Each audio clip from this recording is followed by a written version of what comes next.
अस्सलामुअलैकुम तमाम मेरे भाइयों को मेरी तरफ़ से सलाम हो। भाईजान आज एक मैंने ऑफ़र देखी है सऊदी नेशनल डे की तरफ से और मैं दूसरों तक पहुंचा रहा हूँ। बहुत ही प्यारी है।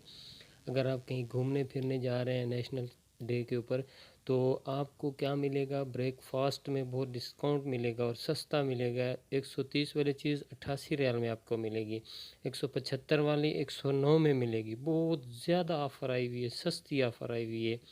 इसके बाद अगर आप कोई सामान ख़रीद करना चाहते हैं नेशनल ऑफ़र डे वालों की तरफ से 90 वाली चीज़ आपको 80 में मिलेगी। 10% यानी कि डिस्काउंट दे रहे हैं ये नेशनल डे ऑफ़र की तरफ से। यानी कि 2-3 दिन बाकी हैं इसके, फिर ये ख़त्म हो जाएगी। उसके बाद अगर आप मोबाइल ख़रीद करना चाहते हैं तो मोबाइल पे आपको 10 से 30% होगा डिस्काउंट।